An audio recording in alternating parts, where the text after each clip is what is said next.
Latest എന്ന് പറഞ്ഞവരെ ഇന്നത്തെ സുവിശേഷത്തിൽ നമ്മൾ വായിച്ചു കേട്ടത് പ്രലോഭനങ്ങളെ കുറിച്ചാണ്. ഇന്നത്തെ ലേഖനഭാഗത്തിലെ യാക്കോബ് നമ്മളോട് പറയുകയാണ്, ലോകത്തോടുള്ള മൈത്രി ദൈവത്തോടുള്ള ശത്രുതയാണെന്ന് നിങ്ങൾ അറിയുന്നില്ലേ. ഈ നോമ്പുകാലത്തിൽ നമുക്ക് വളരെയധികം ഒരു ഉൾക്കാഴ്ച നൽകുന്ന ഒരു വചനം തന്നെയാണ് യാക്കോബ് ഈ വചനം. ലോകത്തോടുള്ള സൗഹൃദം, ലോകത്തോടുള്ള ഇഷ്ടം ദൈവത്തോടുള്ള ശത്രുതയാണെന്ന് നിങ്ങൾ അറിയുന്നില്ലേ. നമ്മുടെ ലോകത്തിൽ നമുക്ക് ഇഷ്ടപ്പെട്ട ചില കാര്യങ്ങളെ വേണ്ട എന്ന് വെക്കുന്ന ദിനങ്ങളാണ് ഈ നോമ്പുകാല ദിനം. അപ്പൊ കൃത്യമായിട്ട് യാക്കോബ് പറയുകയാണ്, ലോകത്തോടുള്ള മൈത്രി, നിങ്ങൾ ഒരുപാട് ലോകത്തെ അങ്ങ് സ്നേഹിച്ചു പോയാൽ, ലോകത്തിന്റെ സുഖങ്ങൾക്ക് പിന്നാലെ പോയാൽ അത് ദൈവത്തിൽ നിങ്ങൾ പതിയെ പതിയെ അകറ്റും എന്ന് നിങ്ങൾ അറിയുന്നില്ല.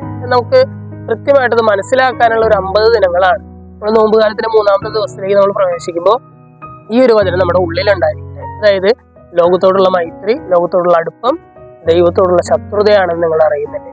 സുവിശേഷത്തിൽ നമ്മൾ വായിച്ചു കേട്ടത് പ്രലോഭനങ്ങളെ കുറിച്ചാണ്.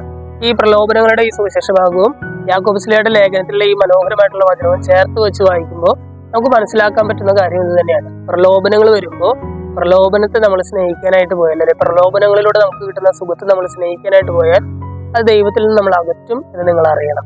ഇന്നത്തെ സുവിശേഷത്തിൽ പറയുന്നത് പോലെ തന്നെ പ്രലോഭനങ്ങളിൽ നിന്നും അകന്നു നിൽക്കാനായിട്ട്, പ്രലോഭനങ്ങളിൽ ഉൾപ്പെടാതിരിക്കാനായിട്ട്, പ്രാർത്ഥിക്കാനായിട്ട് നമുക്ക് പരിശ്രമിക്കാം. ദൈവം നമ്മെല്ലാവരെയും സമൃദ്ധമായിട്ട് അനുഗ്രഹിക്കും.